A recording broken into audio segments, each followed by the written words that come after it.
a family member of Tyler Robinson reached out to a family friend who contacted the Washington County Sheriff's Office with information that Robinson had confessed to them or implied that he had committed the incident. Investigators reviewed additional video footage from UVU surveillance and identified Robinson arriving on UVU campus in a gray Dodge Challenger at approximately 8:29 a.m. on September 10th,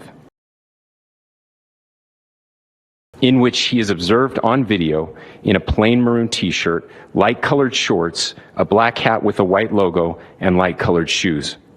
When encountered in person by investigators in Washington County on September 12th, in the early morning hours, Robinson was observed in consistent clothing with those surveillance images. Wow, that's incredible. So when the cops apprehended Robinson in the early hours of September 12th, the alleged assassin was actually still wearing the clothes he was seen wearing in that CCTV footage. I got nightmares in my head, I fear thoughts build up until I can't feel. My mind fills up into a creature, and it haunts me somewhere much deeper. I got nightmares in my head, I fear. Hello and welcome to True Crime Rocket Science. When Governor Cox refers to those surveillance images, I think he's referring to the maroon shirt and shorts, not the black shirt and jeans that ABC News places on screen when Cox is talking. This is another good example of how false inferences are made, often by mistake. It's like Patsy Ramsey all over again. She was also seen the next morning by police wearing the same clothes she'd worn the night before at the Whites' Christmas party. It's one of those quirks of the trade, things that happen in a case that just don't seem to make sense. We wouldn't do it, but it's not really about us. It's about whether this person did it. Of course, someone assassinating someone else doesn't make sense either. The real question in true crime is never how or why it doesn't make sense to you or me, but how or why it does make sense to them. When we do this, we aren't trying to justify, rationalize, or sympathize with a killer's motive. We're simply trying to understand the process, the mechanism, the criminal psychology. That's certainly an area I'm very interested in. So what is the mechanism in this case? Where did the criminal psychology come from? What sowed the seed? Where and how? Investigators interviewed a family member of Robinson who stated that Robinson had become more political in recent years.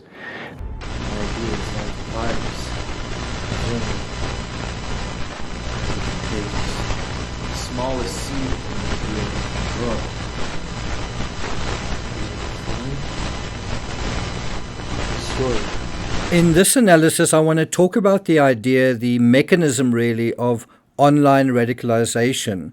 By the way, if you think it only applies to this person in this case, it's actually happening in a sense to all of us. And so it's really important that we do understand it and take stock of what is happening. I also want to address a few ideas surrounding the footage that I've heard that has led to so many being suspicious of it, such as why there's no footage of the sniper taking a shot. Personally, I find this case really interesting, quite troubling really, because it reflects, I think, on how, to what extent we are anchored in reality, or to what extent we are anchored in fictions and things that aren't real, in ideas that are derived from reality but not reality itself. But before we get to that, if you haven't subscribed to the channel, please do. Just a quick shout out to David, who says, very well done video. I like your intro and outro music. Often in the outro, I play boots on the ground footage, including where I was in Utah. So look out for that. He says, I like your style. You seem to be talking about things I have not heard from in the general zeitgeist, which is refreshing. So thanks very much for that, David. Thanks also to Charles Blythefield, who said, if you're a new subscriber to TCRS, as a long-time sub, I can tell you that you'll learn a lot about crime and human nature, and that you might be challenged on occasion. Nick respects your intelligence, but he doesn't mince words. He tells it like it is. I watch most of what he makes because this channel truly has improved my critical thinking skills. And because Nick works very hard to make these videos. For example, he goes the extra mile, puts boots on the ground to visit the locations of crimes. I could say much more, but we'll leave it at that. If you are new, watch his videos to the end. By the way, the outro music is cool and reflective and perfect for the subject. Well, thanks very much, Charles, for that. If you're finding this analysis worthwhile, please do hit the thanks button, and let's get started.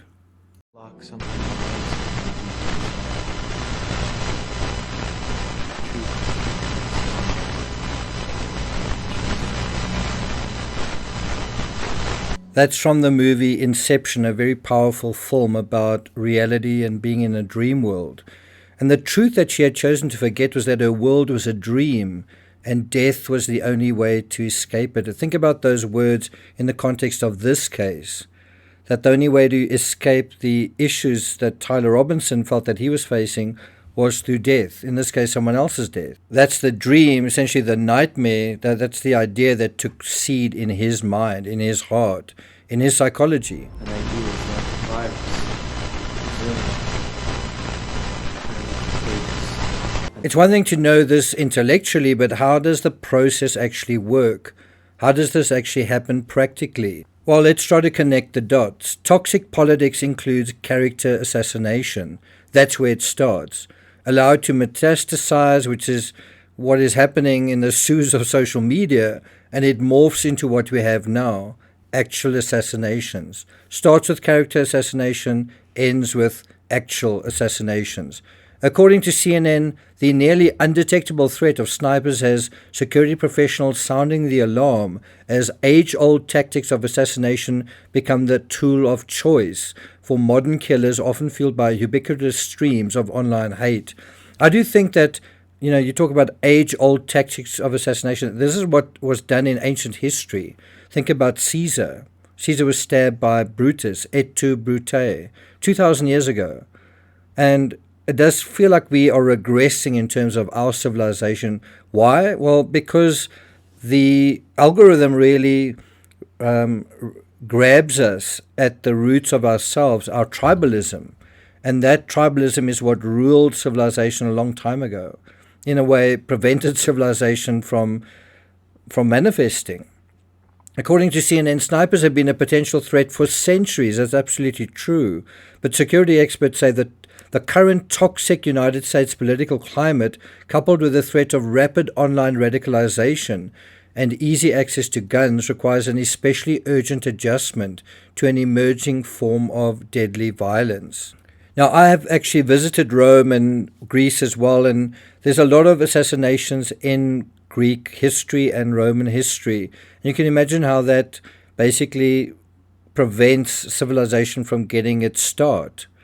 And also a civilization that's already gotten its start, what that does, it just is so self-limiting. I choose the Matrix. The Matrix isn't real. I disagree, Trinity. I think the Matrix can be more real than this world. And often, whether by hook or by crook, consciously or unconsciously, we try to escape reality, the predicament we find ourselves in, by cheating, by going out of it, by going into fantasy, by going into ideas, unrealistic ideas, untrue ideas. As you see in the movie Inception, ideas about reality can be more real than reality itself. A dream world can often feel more real than the real world. And I have to say, I'm seeing that more and more as I cover one high-profile case after another. In this case, a popular idea is that the CCTV footage of the alleged shooter is doctored. They don't understand how a static CCTV camera can zoom in while watching a passive recording on screen. But this happens to be a feature in most security camera systems, zoom, I mean, just like it is on your phone. And, when you take a photo, you want to zoom in on a photo. Well, you do that after you've taken it. It's not zooming in while it's recording. In a recent episode of News Nation, a YouTuber describes how he is zooming in on the original footage. The camera is coming from the chef store, and I'm the one that's zooming it around, just making it a little bit clearer. And that's why you zoom in, to make it clearer. Sorry, I thought that sort of thing is obvious, but I guess it's not obvious to everyone. Here's the original wide-angle frame, which is common in these sorts of cameras. You can see the original angle includes the entire view area, from the sniper's position on the far left to the point where he dropped down on the grass, and left a shoe impression to the area on the far right where he's walking along the road. How and why this is zoomed in is that you simply have another camera zooming in on the original footage, which is on screen. Why it's zoomed in is because you can barely see the figure moving in the original widescreen format. Another way to zoom in is actually using the tools of the actual security system. So why is there no footage of the sniper taking a shot? Anyone know? Anyone thought critically about that? Well, I'll circle back to this, but I'd be interested to see if you can draw the correct inference from what we know, or if your default is to, it's a conspiracy and footage is doctored, which is like quickly choosing the dream world, quickly choosing an idea, simply because you can't explain reality. Now I want to deal with online radicalization, and I have to say I learned something here. According to The Conversation, the global video game market is enormous, with an estimated value of almost $300 billion in 2024. Of the more than 3 billion gamers, that's almost a third, more than a third of the population of this planet. The largest percentage is made up of young adults aged 18 to 34. Many of these are vulnerable young men.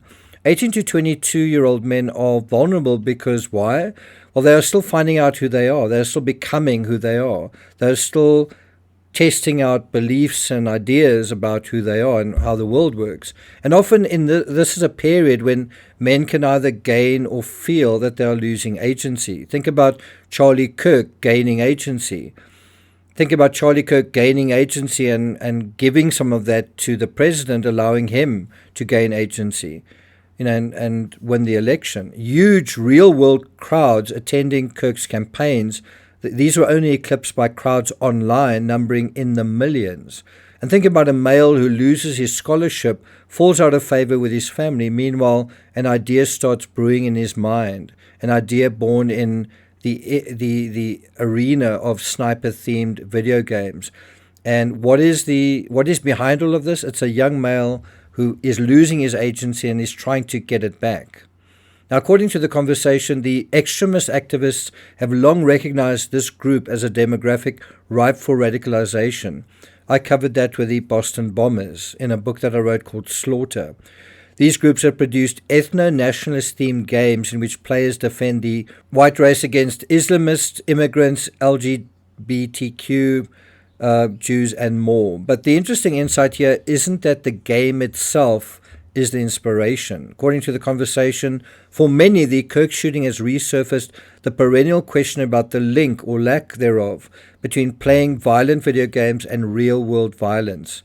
Now remember what I said about character assassination, which is an idea of how to deal with your opponent, and real assassination. Thought begets action. Be careful what you think, because those thoughts on repeat manifest in reality. Be careful also what you say, and take note especially of what you say every day. The family member referenced a recent incident in which Robinson came to dinner prior to September 10th, and in the conversation with another family member, Robinson mentioned Charlie Kirk was coming to UVU. Well, what more than that? They talked about why they didn't like him and the viewpoints that he had. The family member also stated Kirk was full of hate and spreading hate. And remember, Tyler Robinson also referenced hate in his text exchange. And now, here's the insight. Here's the number 3 clue we all missed. According to The Conversation, while this is an important line of inquiry, this whole study of violent computer games, the evidence suggests most radicalization takes place not through playing video games themselves, but through gaming platform communication channels. Let's put those words on screen. Gaming platform communication channels.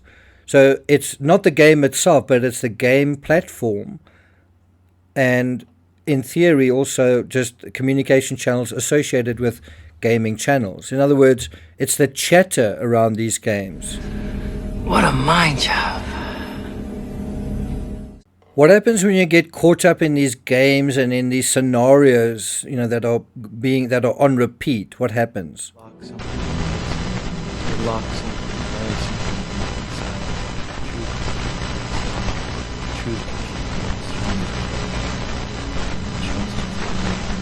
all of this gaming is an effort to escape a certain kind of reality, and that reality might be, I don't have much agency in the real world. I don't know how to handle the real world. The real world hasn't been very nice to me. The real world isn't very nice to me.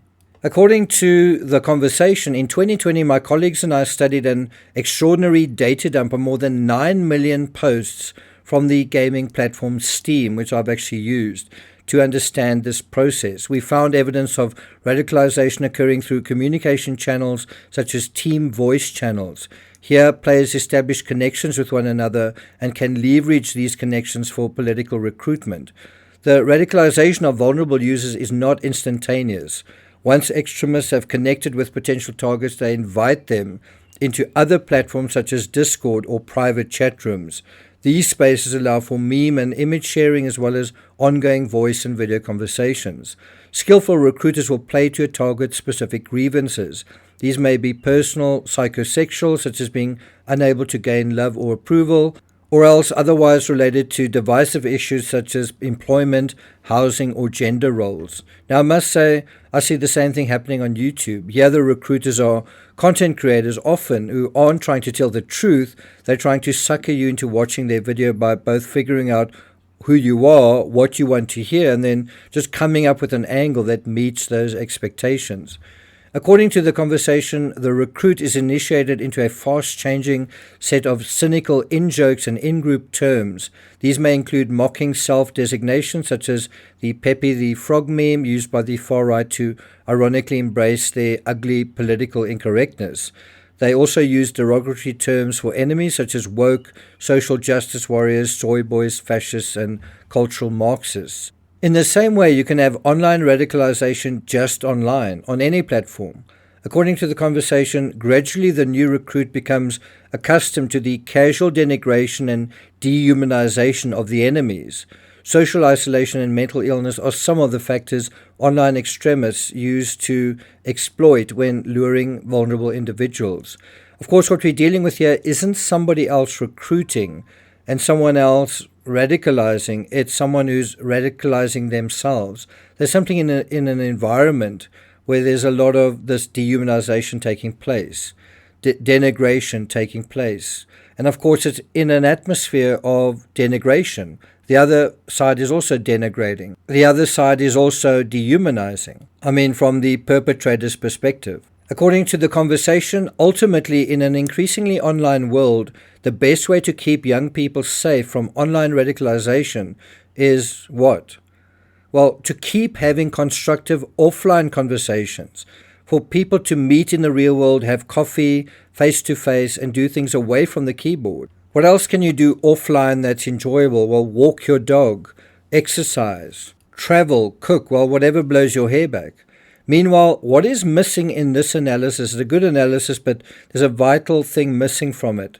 What's missing in this analysis of young men being changed, influenced, radicalized online? What is a key ingredient in male online consumption that's less key, for example, with female audiences? And we'll deal with that in the next episode. Now, I did so I would circle back to this question of why there's no footage of the sniper taking a shot. Well, it's because the weapon is on the far side. It's on the opposite side. It's directed away from the camera. So if you did see the sniper there, you might be able to see the soles of his shoes or a slight movement, but from this angle, you won't see the shot being fired. Does that make sense? I've posted a little bit of an extended postscript on this whole issue of the video footage. I'll put a link to the Patreon post in the description, so check it out. I also want to invite you to join the most authentic community in true crime. On Patreon, there are over 6,000 posts, over 1,300 members as well. So if you want more personal interaction with me, head to patreon.com/TCRS. Thank you for listening, and I'll see you guys next time.